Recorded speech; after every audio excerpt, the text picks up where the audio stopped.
How's it going, everybody? Maxwell McGee here, back again at PAX Prime 2013, where I have stumbled upon a singular little game called Owlboy. And to help me learn a little more about it, I'm joined by one of the game's creators. Please introduce yourself. Hello, I am Simon S. Anderson. I am the artist of the team, and the guy playing right now is Joe Remy Matson, my programmer. All right, Simon, thank you for taking the time to chat with us. Give us the basic overview of Owlboy. What kind of game are we seeing? All right, so the basic premise of Owlboy is, imagine Zelda from side perspective, but you can fly. So essentially you have dungeons to explore, you have towns you can go through, and you have vast open areas that you can explore with your fantastic wing powers. So in this stage we're seeing here, is this sort of like the beginning of the game? Yes, this is our sort of tutorial area, first dungeon kind of a thing. So basically you have the main character is sort of halfway an ostracized person because he is a mute. He does, unlike a lot of games where you just shut off the protagonist from talking, this guy actually can't talk. So he has a bit of social issues, he has a bit of social anxieties, and at the moment only one of his friends is guarding the town, Getty, which is, he's on military duty.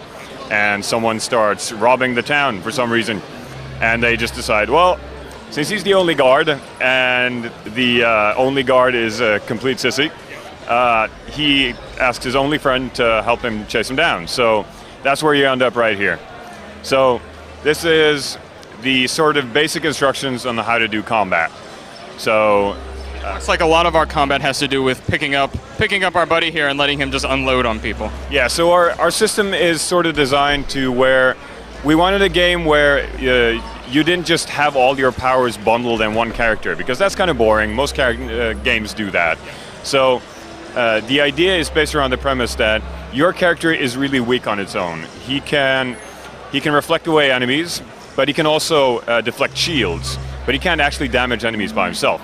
So instead of just, giving him a gun or a bow and arrow or whatever's popular right now, you give him another character that you kind of move around to help you. So are you always sort of working as a team or working with a pair of characters? Yes. So in the beginning, you only have Getty. He has a long-range laser gun weapon.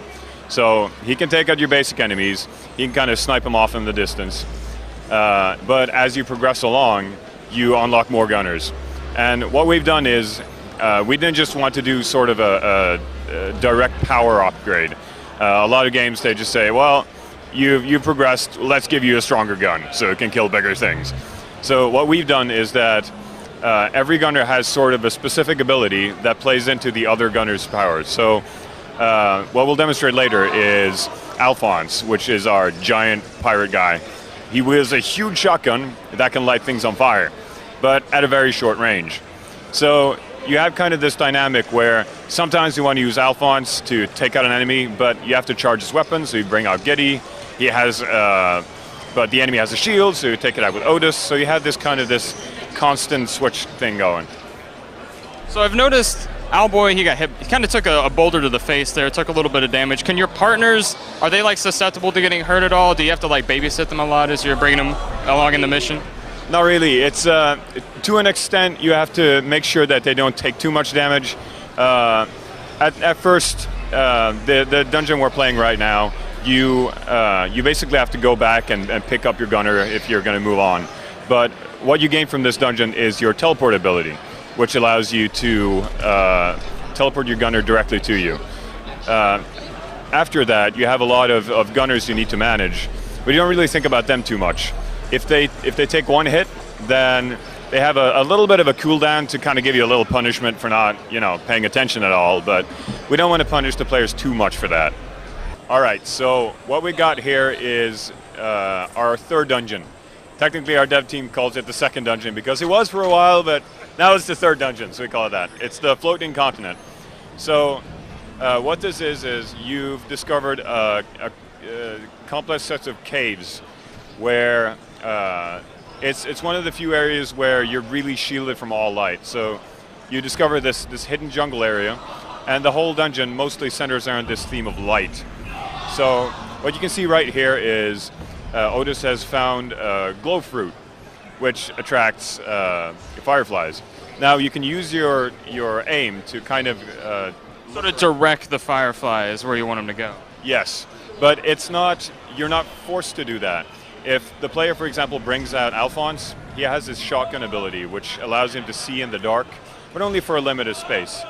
So sort of what we've been trying to do is that, yes, you have a sort of a linear path that you need to go, but at the same time, unlike a lot of games that are more about exploration, the recent Castlevania games and all that, it's very lenient on what you do.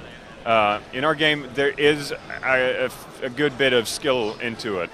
It's not necessarily kind of a lock and key thing, because you have gunners with specific abilities where, let's say, Alphonse's gun uses fire, and some enemies do require you to use fire to take them out, but rarely it's a requirement of combat.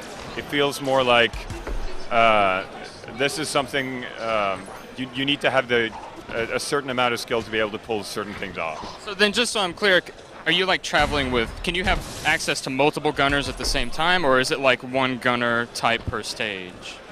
You unlock gunners and then you keep them. So you can just like cycle between them as you want? Yes. So the way I like to describe this game is you have sort of the exploration aspect of Zelda, where you kind of have your dungeons, you have your towns, you have your open areas where you find kind of weird things that you want to come back to later. But the second inspiration, I would say, is sort of like a Mega Man game, where you can kind of toggle between your weapons. There's a lot of skill-based things, but each gunner has kind of an element to them, which allows you to unlock places later. You can find hidden secrets and all that kind of stuff. Well, on that note, I'd say let's go ahead and wrap it up. Can you remind our listeners when the game is coming out, maybe, and on what platforms? Well, we'll definitely be releasing this game on PC. We do have talks with Steam at the moment, and we are going to get it on every console that we can get our hands on. Mac port hopefully will be coming shortly after that. So we don't have a release date just yet, and I know it's been a while, but it should be coming up pretty soon. So we're hoping to have an announcement on that around Christmas time. And then you guys have like a website, Twitter, anything where people can find more information on the game? Yeah, you can go to D-Pad Studio on Facebook, or you can go to owlboygame.com to read more about the game. If you just search D-Pad Studio, you'll find all our Twitter and all our wonderful things.